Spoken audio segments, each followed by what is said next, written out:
I'm Barrett, this is Spec of Tech. Welcome to the channel. In today's video, we're going to be talking about two beastly subwoofers. One of them is a sealed unit with two 13.8-inch drivers, and the other one is a ported unit with two 13.8-inch drivers, and they're both from Arendal Sound in Norway. So the company Arendal Sound has been one of those companies that's just growing quite quickly in the recent past. The reason being is because they provide excellent quality products that also perform very, very well for the price point. And that certainly seems to be the case with the 1723-2S and the 1723-2V subwoofers. So we're going to talk about those two subwoofers in today's unboxing and overview video. All right, so let's get into the box of the Arendal 1723-2S, which is the sealed version of the subwoofer. I've already unboxed the ported version. It was just a lot bigger of a box, so I figured for the camera, I'll do the smaller box here. So let's get into it and see what it all includes here.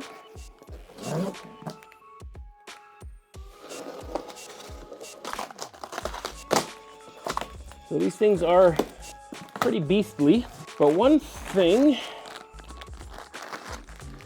so on the side there you have your power cable, but unfortunately Arendal sent me the wrong power cable. This is not for my region. Thankfully I do have some that should work for the subwoofers, so I can still test them out and measure them for you guys, but I'll have to let Arendal know that next time I'm in Canada we use the same type of plug that the United States do. So then you get an unpacking guide which kind of shows you how to unpack it, which is pretty typical. You open it from the top, flip it over, and then pull the box off. So that's what we're gonna do. And then you have your manual and some white gloves in case you don't want to leave any fingerprints, which the surface on these is satin. And I did find that touching them with my hands does leave white marks, but they actually have these cool grills. There's two of them because there's two drivers. And they're just a round grill with what feels like a metal rim around the edge, and then it's magnetic. So it just covers the drivers, it doesn't cover anything else. And like I said, there is two of them here, but we don't need to unbox them both. But there you can see the grill. And then on the top, we just have styrofoam and these cardboard protectors. And then what you want to do is just flip it over. And you can hold it if you want to, but it shouldn't come falling out or anything. And then once you have it flipped over, I'll slide it into view here so we can see a little better. Just pull the box off. And then I usually just throw all the cardboard because I do have to repackage these later on to send them back to Arendal. It's just here for review. And then it's very well protected. There's styrofoam on all sides, so that's kind of nice. And now that you have it kind of out of the box, just find the side that doesn't have the amplifier or a driver. And then you can just kind of flip it on that side. And I guess I could have done this while it was in the box as well, but there's just a drawstring on the bottom here that you want to undo so that you can get it out. And let's flip it around so we can see a driver and just pull this off. And there you have it. This is the 1723-2S. So it's a sealed subwoofer with two 13.8-inch drivers, and then their nice avalanche amplifier on the back.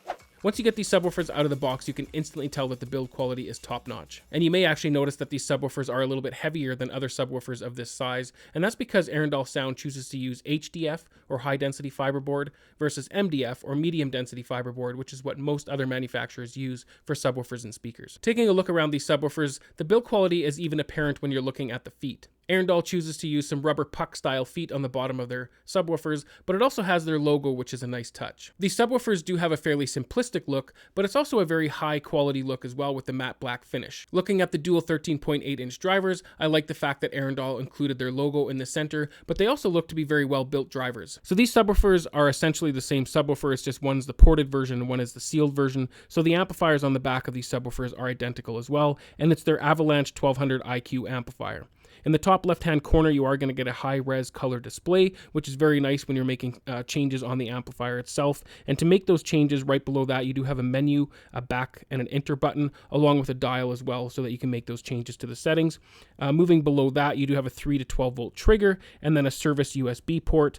Below that, you do have two RCA inputs and 2 RCA outputs, as well as 2 XLR balanced inputs and 2 XLR balanced outputs. And just to the right of that, you do have your power port and then your main power switch. The amplifier itself looks very nice. It's a brushed aluminum that just has a very premium look to it. The output wattage of the Avalanche 1200 IQ amplifier is, hence its name, 1200 watts RMS, which is plenty of power to push these two drivers. The dimensions of the sealed 2S unit are 20.9 inches high, 16.5 inches wide, and 19.7 inches deep, and that's without the rubber feet. With the rubber feet, it is 21.3 inches high, 16.5 inches wide, and 19.7 inches deep. And even though the 2S is fairly compact, considering it has two 13.8-inch drivers, it still weighs in at 91.6 pounds. The 2V, being a ported subwoofer, is going to be the much larger unit. It's 27.6 inches high by 19.7 inches wide and 23.6 inches deep, and that's without the rubber feet.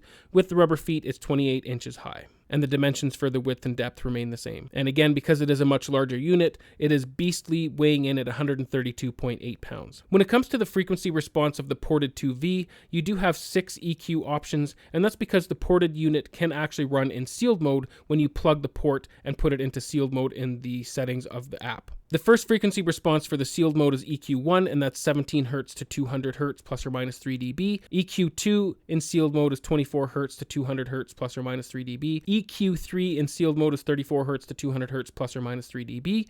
And then moving on to the vented EQs, EQ1 is 15 Hz to 200 Hz plus or minus 3 dB. EQ2 in vented mode is 21 Hz to 200 Hz plus or minus 3 dB. And then EQ3 in vented mode is 38 Hz to 200 Hz plus or minus 3 dB. So then when talking about the sealed 2S unit, you only have 3 EQ options, and that's because you obviously don't have the vented options. So EQ1 is 17 Hz to 200 Hz plus or minus 3 dB. EQ2 is 24 Hz to 200 Hz plus or minus 3 dB, and EQ3 is 33 Hz to 200 Hz plus or minus 3 dB. So after having a look at those numbers, if you are looking for more low-end extension, you're obviously going to want to look at the 2V ported unit. But if you're looking for something that has a much smaller footprint and still has some pretty impressive output, then the 2S is still a fantastic option. If you're one of those people that don't really like using apps, then you can use the display and the control buttons on the back of the amplifier to control all the settings of the subwoofer. But if you don't like doing that, then there's a very handy free app from Arendal Sound where you can change all of those things from the comfort of your chair using your phone. If you're looking to install the app, simply search for Arendal Sound in either the iOS or the Android store, and you should find the app that way, and then get it installed. Once you have the app installed and you have your subwoofers turned on, it's going to show you the subwoofers in a list, and then you can select which subwoofer that you want to make changes to. Once you've selected your subwoofer, the next screen it's going to show you is the dB or the gain. You can either grab the slider and change it that way, or you can use the plus or minus buttons. And in the top left-hand corner, it is going to show you whether it's XLR or RCA. If you want a few more options for that screen, you can click the levels icon down in the bottom left-hand corner, and then you still have the same level dial or level dB dial, which you can change using the plus or minus buttons or the dial itself. And then you have the input gain as well that you can change. And then you also are able to turn on the test tone from there, and if you turn that on, it'll just emit a test tone from the subwoofer. And then if you click on settings, you have the crossover, so you have your EQs. So here's where you can select whether it's in sealed mode or in vented mode, and then you can choose which one, EQ1, 2, or 3.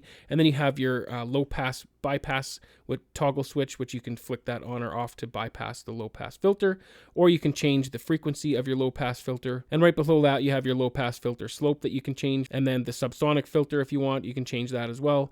And then you have your phase, which you can either invert by pressing the invert toggle switch or change the phase by 10-degree increments. And then you have your time delay in milliseconds. And then you have your parametric EQ, which has 7 bands. You can turn them on here, and each band you can turn on or off individually.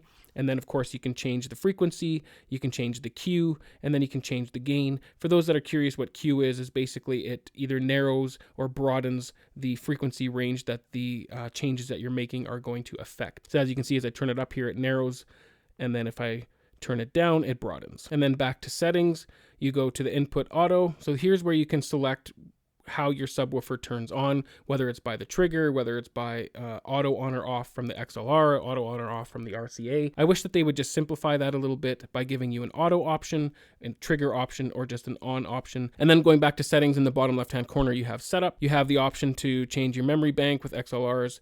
You have the number of subs, so you can change the reference level on or off. You have time, then you have your threshold, your wake up threshold, which just changes the sensitivity of how easy your subwoofer wakes up from the signal from your processor. And then you have your display rotate. So if you're looking at it from up above, you can rotate it 180 degrees so that you can read it upside down essentially, or you can just leave it as normal, which is right side up.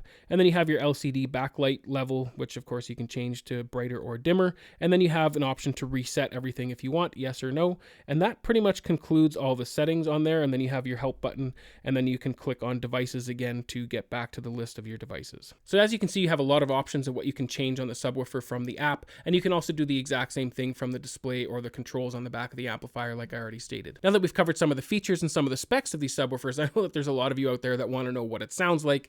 Now keep in mind that this is just an overview and first impressions video, so the sound quality I'm going to be talking about here is just my first impressions. I just plugged them in, played around with them for a little bit, maybe a couple hours, just to hear them and kind of get an understanding of the basics of their sound quality. I haven't done any room calibration or any tweaking of any kind. But my first impressions of the sound quality is that it's fantastic. It has a very low growl to it. It has a very clean, low distortion sound. I guess to put it in simple terms is that it has quality bass. The sound quality of the bass coming out of these subwoofers is very clean. It's very tight. It's very low. It has a nice low throaty growl to it that just reminds me of high quality subwoofers. And that's exactly what these subwoofers sound like, is high quality subwoofers. They're able to provide some very low extension, as we've already talked about with the frequency response of these subwoofers. Obviously the ported is able to provide you more low end extension, but both of them do a great job. When I listened to the opening scene of Edge of Tomorrow, both of them did a fantastic job of shaking my entire room and just rumbling everything. When I listened to one of the battle scenes in Fury, again, the cannon shots are just very solid. It hits you in your chest like a quality bass would. And then I also listened to one of the scenes in Hacksaw Ridge where the Navy is firing on Hacksaw Ridge itself, and again, just hard hitting tight bass that hits you in the chest, and then a nice rumble that just affects the whole room. It excites the whole room, so it has a nice authoritative low end, I guess is a nice way to put it. And I did also listen to a couple songs just to get an idea of how they perform for music. So when I listened to Billie Eilish's NDA, I like to use that song because it has a very hard-hitting, like chest thump style bass. And these subwoofers both performed very well with that song. It did exactly what I thought it would do, which is give me that chest thump, that nice hard-hitting bass, very clean, very tight, and again, very good quality bass. Another song that I like to torture subwoofers with is Eminem's Kill Shot, and that's because it has a bit of that chest thump or hard-hitting bass, but also with a very low rumble. And it's actually a song that tests out the low end of a subwoofer a little bit as well. I'm not sure what frequency it is, but it is lower than most songs out there, so that is another reason I like to use this song. And again, both subwoofers perform very well. It had that nice hard-hitting thump, as well as performing very well with that low end that I used Kill Shot for. That shook the room. It shook my pant legs. I could feel it in my chair. There's just a tactile response. Again, a little bit more with the ported version versus the sealed version, but the sealed version still performed very, very well. I could see a person being very happy with having just two of these sealed subwoofers, and even for home theater, because they do perform below 20 hertz. They're a fantastic subwoofer given the size of them. And then if you want more output, of course, you could just step up to the ported version. So to really sum up my first impressions of the sound quality, that word quality is basically the best way I can do it. These subwoofers not only appear to be high quality on the outside, but the bass that they produce is also high quality. So what kind of subwoofer video would this be without some demos? So I am going to show you guys some quick demos here, but just keep in mind that my recording equipment, my room, and the device that you're listening on are going to greatly affect the sound, and they aren't an accurate depiction of what I'm hearing in my room. Not to mention, YouTube does compress the audio signal as well.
I hope that those sound demos were at least partially successful in showing you the sound quality of these subwoofers. I understand that YouTube isn't the greatest way for showing sound quality because of the compression and all the other factors, but it is what it is. We do what we can do. Let me know what your impressions are of these subwoofers down in the comments below. I've dropped links for both of these subwoofers in the description down below if you'd like to check them out any further. Remember to enjoy your systems. I'll see you on the next one. Cheers.